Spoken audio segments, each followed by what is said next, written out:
And we are back. It is the Proper MMA podcast. Sam and Joe with you for another week. It's Friday, just a week shy of UFC 304. And Joe, how has the recovery been from that night? As soon as I started talking, my voice has gone a bit husky. But yeah, how's the week been before we touch on the night that was Sunday morning, I suppose, really? Yeah, tough recovery. Sunday spent in bed. I woke up, I think, through obviously the times. Woke up fairly early, didn't get much sleep, and then I've been on recovery mode ever since. I've been ill from about Monday, Tuesday onwards. Just about getting over it now. So yeah, not Dana White's biggest fan right now. Not not the organisers. Biggest supporters. Think it was a bit daft. Like I said, the end of the night there were people asleep. The crowd were up and down, obviously, for the great performances. It was impossible not to get up, but I feel like when there was a bit of a slower match or slower action, the crowd definitely died off with that, when normally, obviously, the UK cards, the UK fans appreciate it and on it non-stop, whether it's a great fight, rubbish one or whatever. You could feel the time. Long week, but yeah, what an incredible night, Sam. Absolutely loved the moments more than anything I've done this year. Yeah, fantastic. Yeah, it was it was tough. Yeah, my Sunday included a barbecue that the missus had organised and got us into. So yeah, a couple of hours sleep and then back on it. Bottle of wine, couple of gins.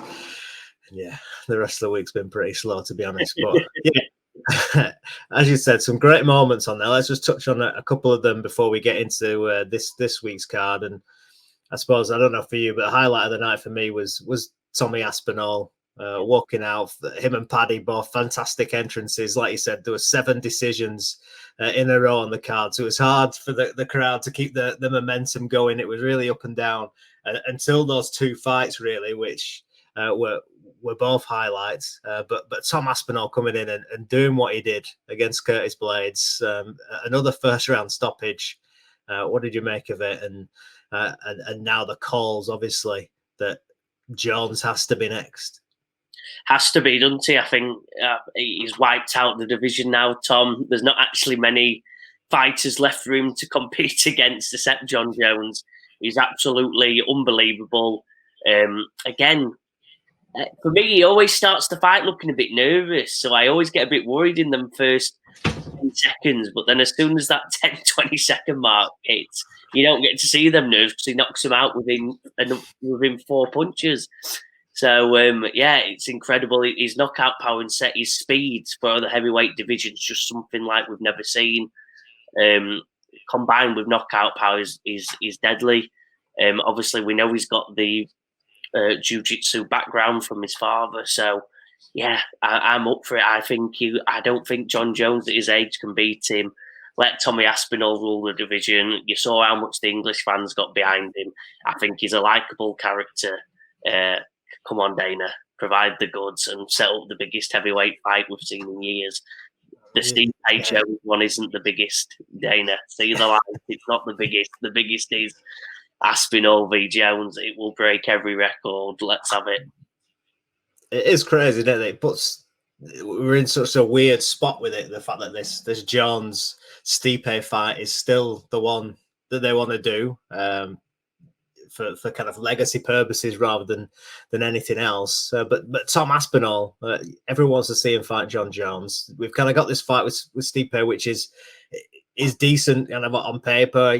You would want to watch it, but for sport and the division as a whole, this is the fight that we need to see. And it's such a weird spot to be in, the fact that if these two do fight in November at MSG and Tom does go in there as the backup, then he's waiting for John Jones again, and potentially you're talking, I don't know what we're talking, International Fight Week in 2025 to see John Jones again, if he's going to even bother fighting again, and he might call it a day if he beats Stipe.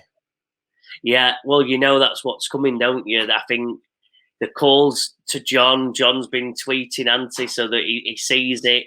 Whether he just retires, he's always said, I think he's going to retire after the Stipe fight. We need to see that fight for the division, for the legacy. I don't think, like you said, I think unless Stipe pulls out, I don't think John Jones fancies that fight. Why ruin his? Obviously, forget the Matt Hamill loss through the elbows. The undefeated career of John Jones in his old age, losing to the upstart. That's what it doesn't make much sense for Jones unless he's that confident he can win. Otherwise, he'll sail off. So I don't like fighters pulling out, Sam, but I hope Stipe does pull out. He don't need this fight. He's 43, isn't he now? He don't need this fight. Hopefully he pulls out. Let's Aspinall come in, and the rest of the UFC in the world is very happy. Yeah, that'd be the thing, obviously, when if Stipe wasn't to make it in the end, and we get that fight anyway with Tom stepping in. But yeah, it just feels a real awkward spot, and I feel for Tom a little bit. He's in this great position, but then also, he's going to have to wait a little bit now and potentially wait longer if Jones strings it out. But as we said a couple of weeks ago, after 3 or 4, I think Tom said it in the press conference afterwards. He called for like a bit of a mini tournament that he'd face Pereira on that Jones Stipe card. So I don't see that happening. But the fact that the best thing probably he can do now is go to MSG and really make some noise in fight week. And if Jones does win, gets in the cage and gets in front of Jones, a la Adesanya did against DDP, and really put it on John Jones and almost kind of force that fight, that if John Jones does want to back away and retire, that he's going to get some stick for it. Yeah, I think so. Yeah. Rest of the night, Sam. Love. I think we saw someone who can rise up the divisions very early on in the night. Sam Patterson, I'll give him a shout out. Absolutely destroyed Kiefer Crosby.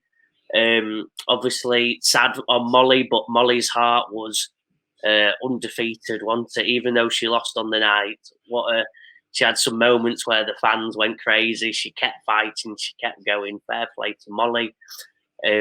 Obviously, we had wins for. Pardon me. We had wins for Arnold Allen. He gave a good performance. I think you could see the levels rise when Arnold come on. He looks like a top man in his division. But I wanted to bring something to you, Sam. Mokaev.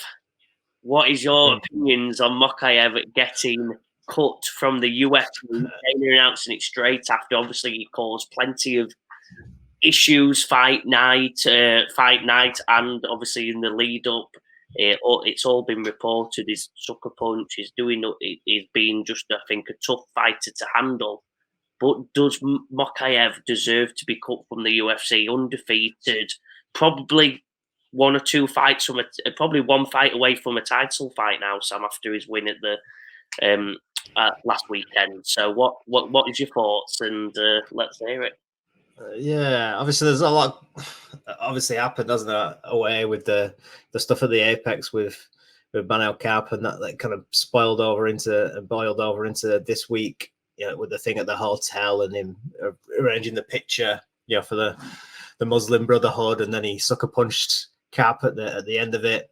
So from that point of view, you can maybe see the UFC don't want to deal with it, but then at the same time, every time one of these incidents normally happen, Dana comes out in the press conference and he's pretty blasé about it. This is the fight game. This is what happens. If I told you the amount of stuff that does happen, behind the scenes at the PI or whatever, then you wouldn't quite believe it. So for Mokaev to get the boot, kind of basis off this, and obviously his fight style, but then you can look at so many fighters that have the same fight style that, want to come out and wrestle and shoot and, and just grind out decisions. So from that point of view, you've got to say he is hard done by, because there are other cases of difficult fighters to deal with behind the scenes who are, causing ruckuses and stuff like that. And then there are also plenty of boring fighters. Maybe you put the two together, the fact that he's kind of dynamite outside the cage and boring to watch essentially inside the cage the majority of the time. That is, a recipe for the UFC to say no more. But the fact you've got a guy undefeated in there, undefeated in the UFC as well, taking out ranked guys as well. When we look at, Umar in the main event this week. You know, he's not got a win against anyone inside the top 15 undefeated guy. At least Mokhayev's come in all right in a smaller division, you know, and he's taking out guys in that top 10, and he's on his way to a title shot. So yeah, I think you can maybe see the UFC's point of view, and the flyweight division hasn't been the most sexiest division in the past. It was pretty much on the verge of getting the boot at one stage, before Triple C came on the scene, and then we had the quadrilogy between Moreno and Figueiredo, which kind of breathed new life back into it. But yeah, I think he's hard done by overall. The fact that you've got an undefeated guy in the top 10 surging towards a title shot, really, and probably would beat most of the top 5 on his night, or not in an exciting style. But maybe that's just the way the sport's going. I don't know, but I think overall you've got to say Mokaev is hard done by. Yeah. And then the final one, Nathaniel Wood, obviously another victory. So yeah, I think good night for the British. A couple of losses in there, but I think we were 7-3, Sam, if I'm not mistaken. Yeah, I think so, something like that. Yeah, obviously we had Paddy in there. What do you make of Paddy and the potential now he's broke into the top 15 with that win? What's Moicano next? Obviously he's matched against Sendini for September. What do you reckon? What's Paddy's ceiling now? Because he's had that stick of, he's never going to make the top 15. He's not a top 10, never going to win a title. But he's broken in there now, and just showed, that when he gets the opportunity to submit someone, he is devastating. That's a tough question. What is his ceiling? I don't know, Sam. I don't want to be. I like Paddy. Obviously, he brings something different. His stand-up still needs work. Hopefully, it's slowly getting there. I think this time, a nice victory like that works well for him because it gets him up the rankings, but also gives him more time to work on his stand-up. I think that's the same with the Moicano one, isn't it? That Moicano's another guy with good submissions, or he's improved his stand-up as well. Yeah. But if you can beat Moicano, who is he's ranked 10 at the minute. If he beats Sandini, maybe he moves up a little bit, and then you're looking at if he does have that fight, then it's a knocking on the door of the top 10. Yeah. What his ceiling? I'd say just below a title fight. I don't know. Maybe he gets a title fight, bit of Dana White privilege. Obviously, he got 200k. Wouldn't be surprised if he got one eventually with another win or so, but. I think he's just under, I'd say top 5 is his potential. I don't see him being a champion. Sorry, Paddy, do love you. I just can't see it. Don't think he's got the power, and I just don't think he's got that size to handle them top knockout artists at the top of that division. It's a scary division, and I just don't think Paddy's got the stand up to match because they're up. So, yeah, I'm going to go top 5 in the division, but a couple more exciting wins for the English crowd, and Paddy does everyone very proud. And then one disappointment, obviously, the main event. Congratulations, Belal Muhammad came in, did his business, and, yeah, off night for Leon Edwards. And you said it, early doors, he just doesn't look like he's got any energy, Leon, and, yeah, just couldn't get himself back into the fight at all. No. They tried, didn't they? They tried the 5th round wonder, the coach getting into him again. Just, yeah, he's got that in him, Leon, hasn't he? I think the mix of the time is got to be a slight excuse. I know other fighters have said, I've done it like that, and it still affects you, whether it does or not. You heard Tom Aspinall say, I didn't sleep all day. Like it's impossible to adjust to that. I'm sorry, you'd have to. With the light, with how your body systems work based on the sunlight, it's just impossible to fully adjust. And I do feel bad for him, but he does have that lull. We've seen it in pretty much every fight, maybe other than the second Usman fight where he just steady along and just got the victory. But the rest of him, he has this lull. He doesn't seem to get rid of it, Sam. I don't know what he needs to do to get rid of that, because he's not going to get back in that title frame again unless he finds a way to have a constant output of energy throughout the whole fight. And when he's off, mixed with that lull, he ends up getting decision by Belal Muhammad, which none of us thought was possible. You saw when Leon did have his energy in that third round, beat Belal in the grappling at the end of the fifth. He finally had a revival and took Belal and started dominating and cut him up. So it's just, it's so frustrating because we've all seen him do it, and normally he just pulls it off. I don't know, Sam. Give us what do you think to that? Because for me, I'm getting so frustrating watching him. Every single fight I watch him go, come on, Leon, and obviously his coach, everyone says it, come on, but he normally pulls it off, and I'm sorry, I'm just no, it was frustrating. But yeah, maybe unsurprising if they come out, haven't they, and said that there was a bit of a back injury in camp and things like that, which may have contributed to the wrestling side of things. So yeah, hard to know. He did seem in quite good spirits and good confidence levels during the week. I don't know if he maybe underestimated Belal from the first fight a little bit as well. I'm not sure, but yeah, just frustrating really, and just through the whole fight was quite hard to watch at times because you know it's in there with him. But like you say, a few factors in there with the time and stuff. He said himself in the cage he felt tired. So, but championship mentality and all that. He's a guy that's got the belt, and said he wanted to match GSP's record and stuff, and then due to the time difference and things like that, and wasn't able to pull it off. So you kind of look at it and from his reign, and probably disappointing way for it to end at this point. And next for both of them, potentially Shavkat for Belal, maybe potentially a title eliminator for Shavkat against Della Maddalena if they want to do that first and let Belal sit on the belt a little bit.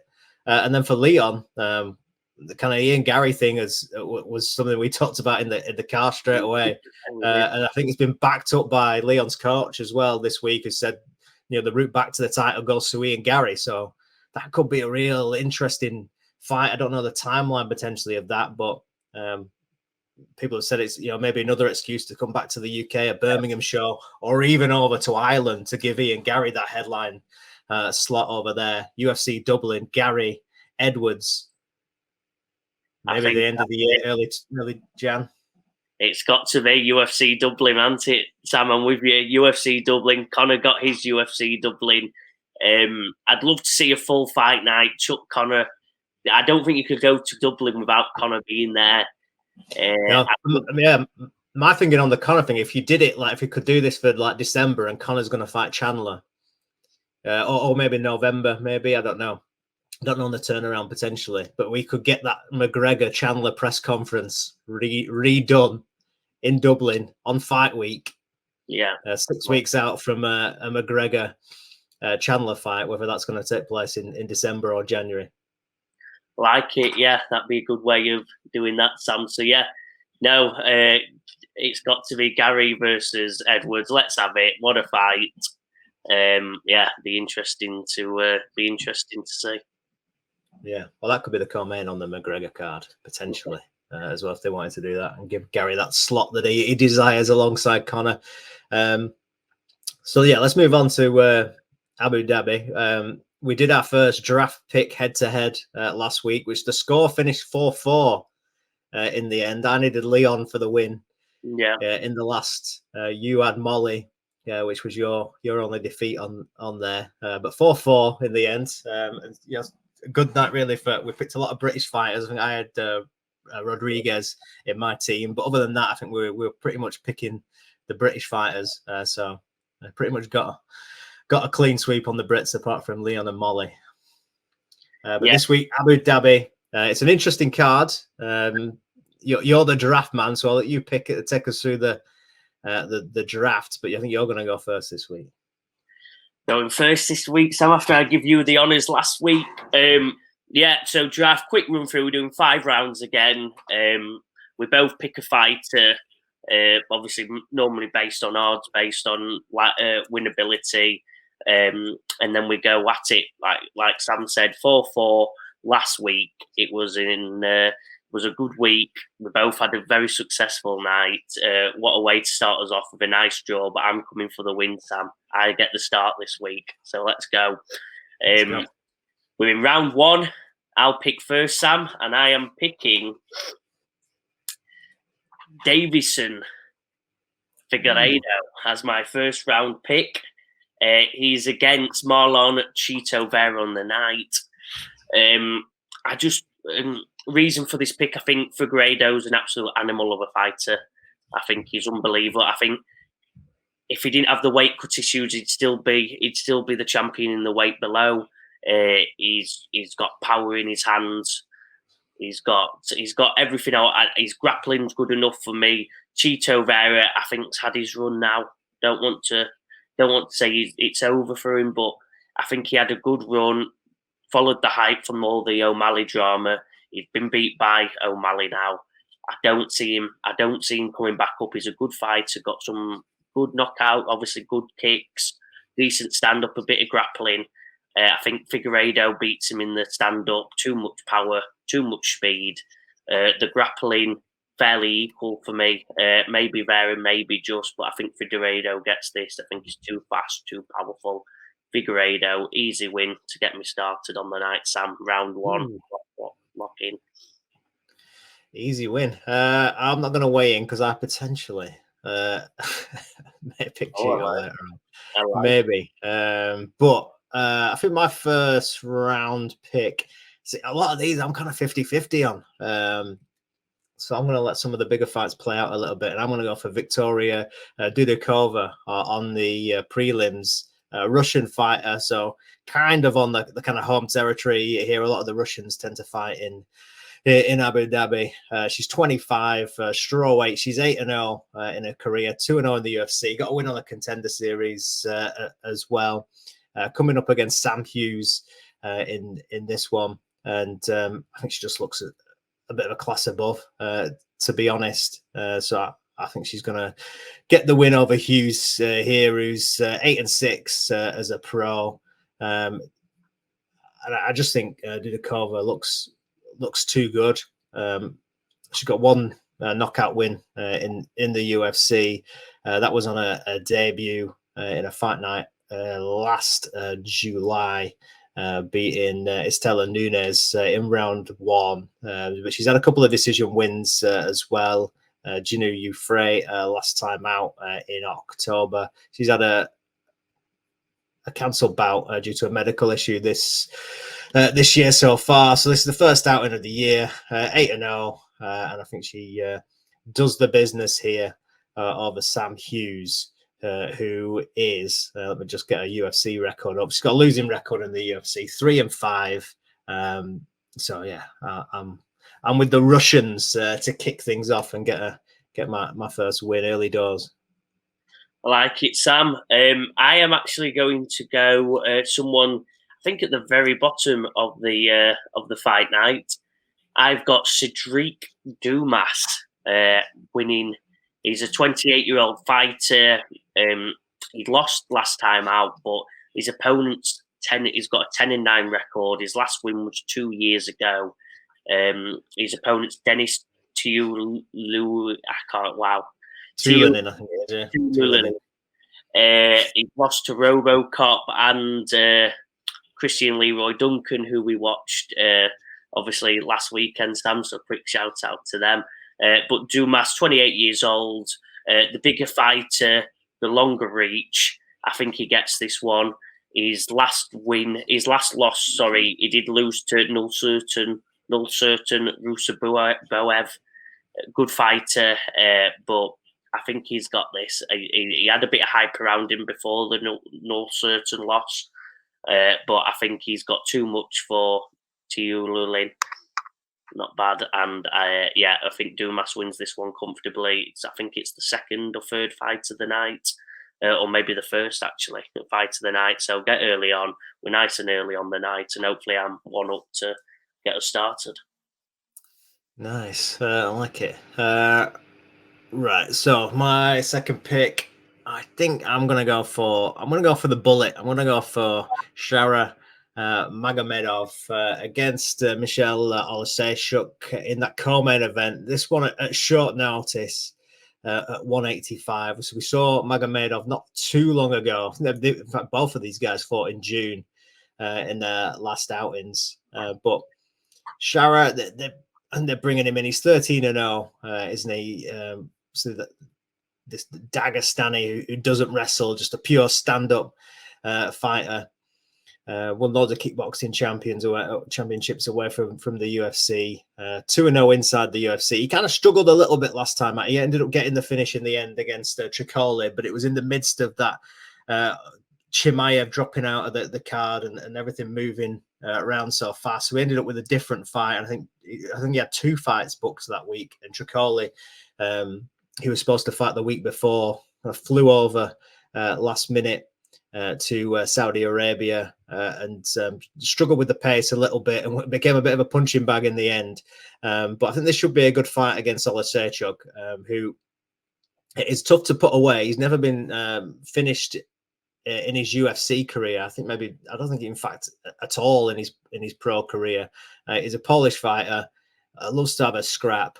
He's been submitted quite a few times in his defeats. He's had 5 submission defeats. So I think this one's going to fully take place on the feet. He's got 6 knockouts. He lost to Kevin Holland last time out. He lost to Pereira recently as well, and Barao, all by submission. But I think this is just going to be a pure scrap on the feet. And I think Shara, who I think stays pretty ready in the gym, can show some of his skills in this fight. He's going to be eager to come forward. Hopefully he doesn't try and wrestle Olasechuk, but I think it's going to be an opportunity for Magomedov to look good and show some of his moves and his classier striking. And I think he's probably got a bit too much for Olasechuk, so I'm going to go for the bullet to get the win. I like it.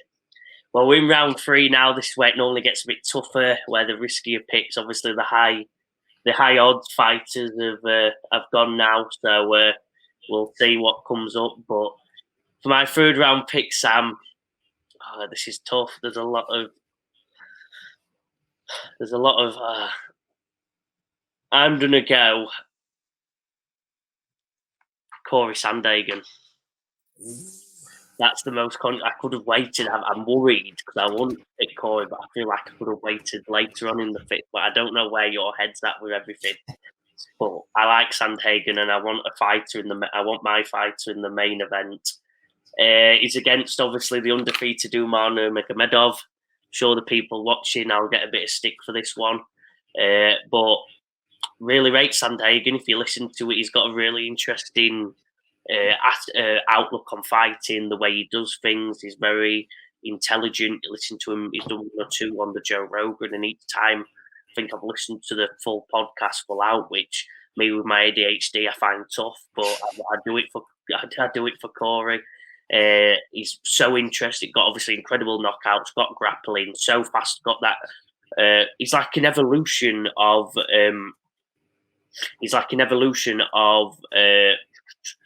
oh my God, Dominic Cruz.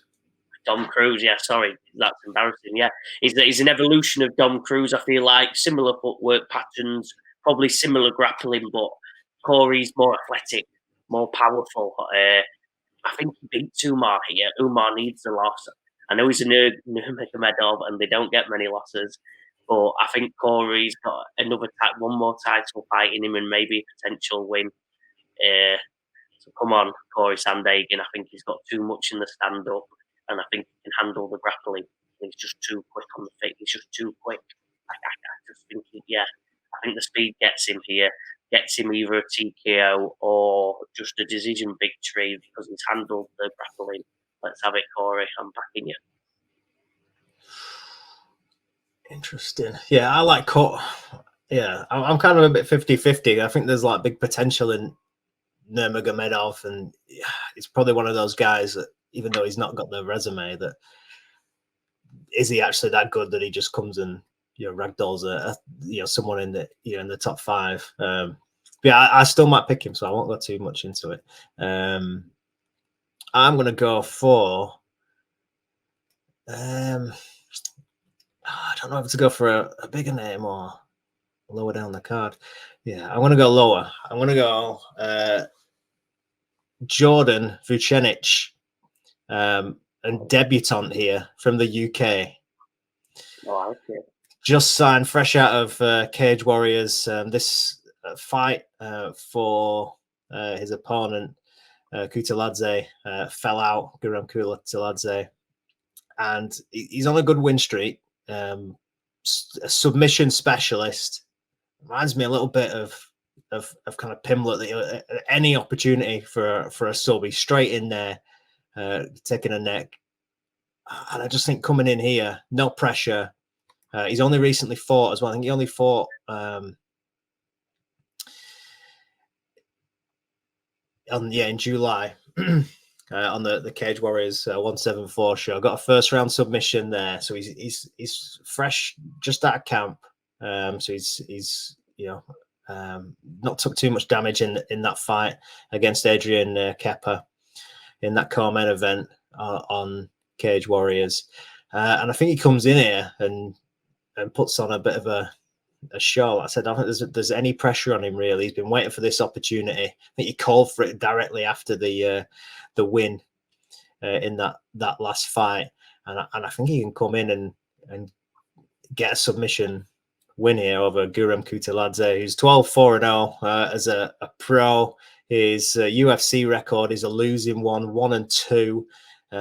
He lost to Elvis Brenner, who's on this card, knocked out by him in his last fight. He got submitted in a grappling fight last October in his last outing against Marcin Held at ADXC 1, a first round arm lock submission. So he has been submitted in that grappling contest last time out. Change of opponent as well, was due to fight Abdul Karim Al Saweedi. So the change of opponent, the losing record, I think Vucenic can come in and get the win. Like it, Sam. Like it. Always good to support the English fighters. So yeah, I'm with you, Sam. Round 4 now. This is where it gets very interesting. I'm going to pick someone with the worst accent, the fakest accent in the sport. I'm going to go Mackenzie Dern. She's against Lupi Godinez. I think Dern does this. I think she's got too much in the grappling. She should have been. She obviously left the sport through pregnancy and I think some other reasons out of the cage. A few injuries as well. I think she was on the path to becoming to getting a title fight. Then she's lost 2 in a row to Lemos and Jessica Andrade. Both absolute animals. Obviously, we know how good both are. So I think Dern has too much for Godinez. She's also lost the last couple. So I think this is a get right fight for Dern. She looks very fit, very athletic in all the videos I've seen so far. Obviously, we said that about Molly. So if that's the way if that's my bad luck charm for this draft, Sam, I'm gonna have to go away from someone looking fit and athletic and getting themselves in shape for the win. But I'm going to give it one last go. I think Dern obviously has too much wrestling. Looks like stand-up's getting better. I think she just does too much. She is a big woman. She's big, strong, powerful. And that normally goes well in the women's divisions at the mid to lower card. It's normally who's more powerful, and then the better ones come through. So yeah, I think Dern gets the win here. Too big, too strong, too powerful for Lupi Godinez. Nice. I'm going to go then for. I think this could be our first opposition head-to-head in these drafts. I'm going to go for Cheeto against Davison Figueiredo. Wow. Obviously, the main concern, obviously, is the beating he took by O'Malley last time out in that title fight. But I think Cheeto is kind of one of those guys that he's kind of hard to get away from. When he loses, he generally comes back. I think he's only ever lost back-to-back fights once in his whole career, and he's had a lot of fights. Cheeto Vera, he's been in the UFC for a long time. He's a veteran of this division. He's kind of been one of those guys that's slow progress because he wins a couple, then he loses one at the pivotal moment when he should have been knocking on the door of maybe a title shot a little bit sooner. And a notorious slow starter as well. really in fights. So he's left himself chasing a lot of the times. I think Figueiredo's come in and looked good. Moving up, he's wrestled a little bit more. Obviously beat Rob Font first time out, and then Cody Garbrandt in the second. But I think in the Font fight, he was catching him a little bit on the feet. And then against Garbrandt, I think Garbrandt looked good in that first round as well. And then Figueiredo decided, the best way to get Garbrandt out of there, take him to the ground. He couldn't get back up and got the submission. But I think Vera's got decent takedown defense. He's obviously been at this division stronger. I think he's a big guy for the division as well. Never been stopped. Obviously, O'Malley, put his best on him. You still couldn't get him out of there, Chito Vera. So I don't think Figueiredo's going to have the power to stop him on the feet. I don't think he's going to be able to out wrestle him either.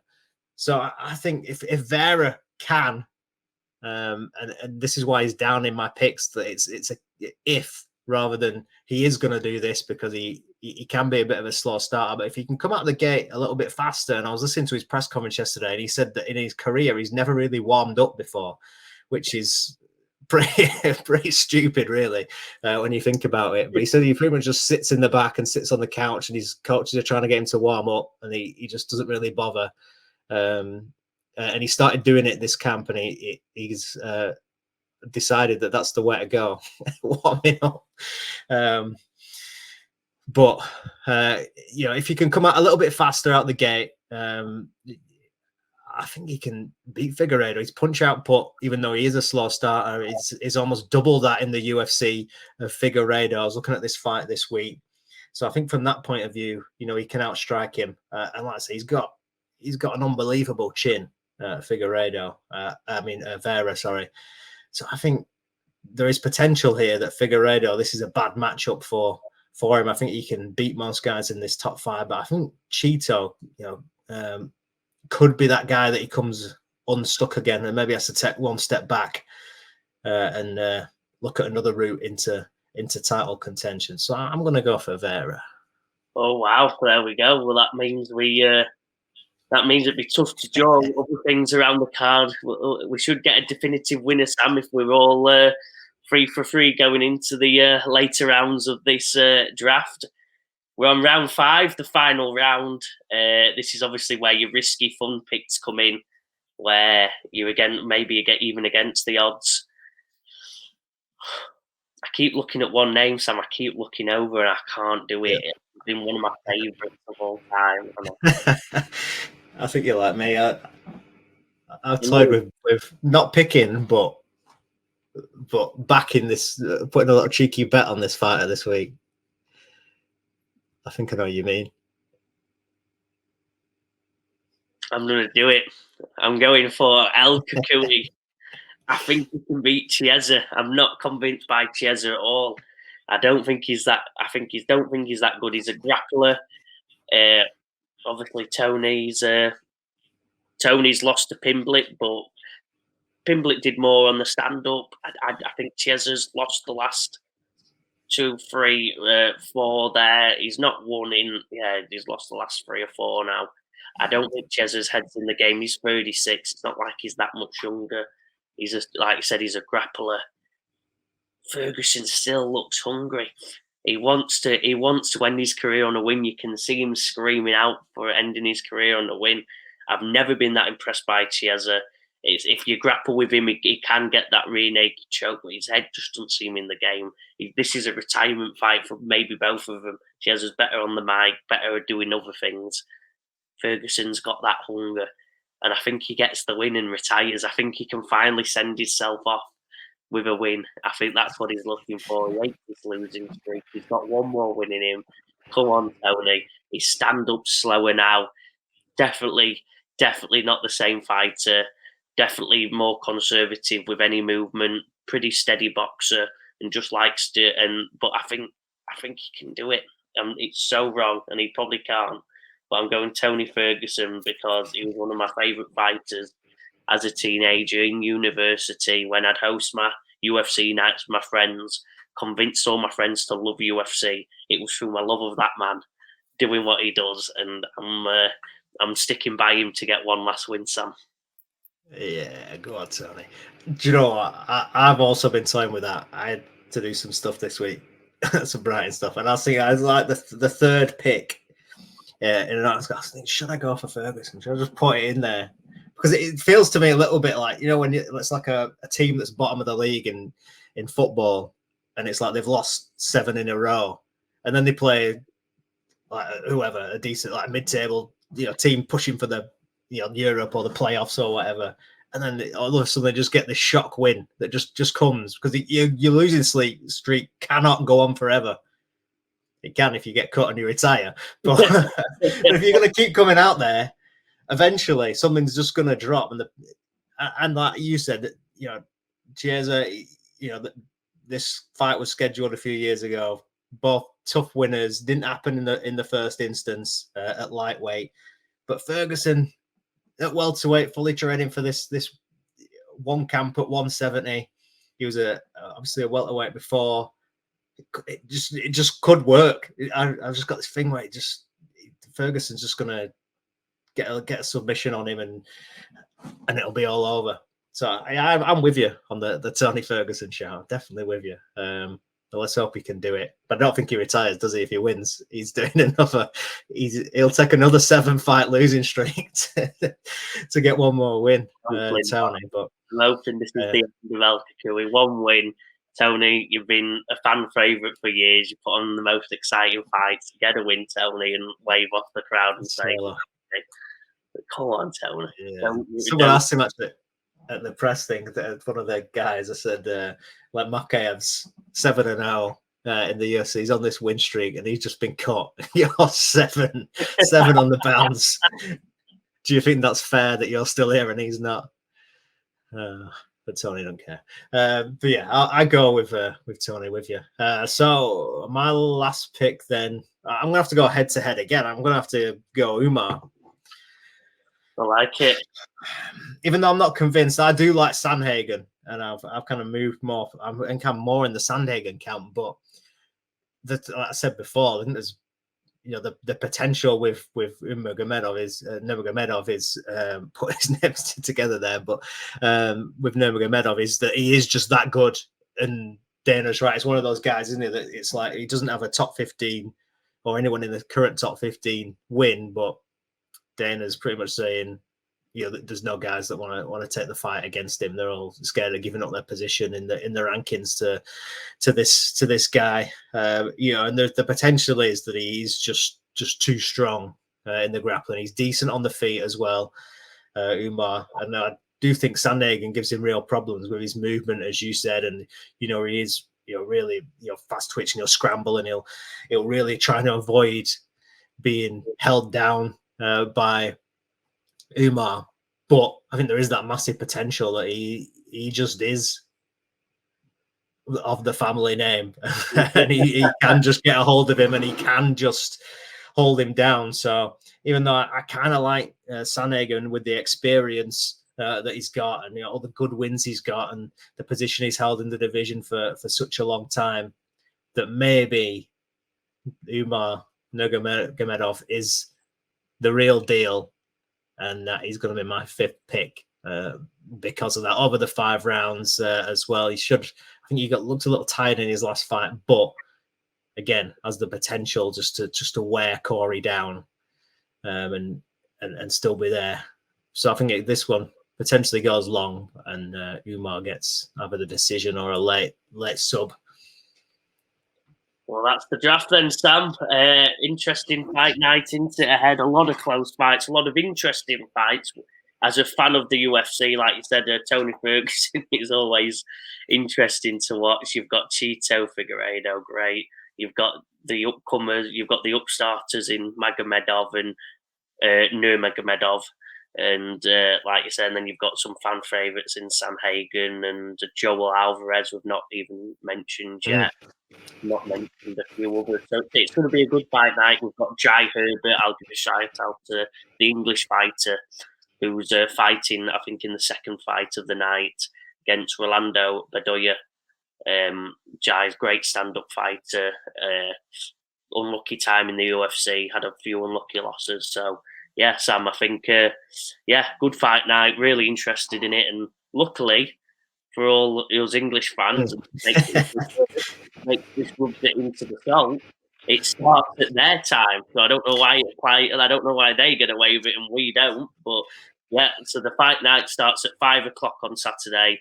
I think the first it should be 5 o'clock is the preliminary card start. So yeah, get your TV on nice in the afternoon, get a few beers with you, and go enjoy your Saturday evening. I know I'll be watching, and I'll be feeling sick inside knowing.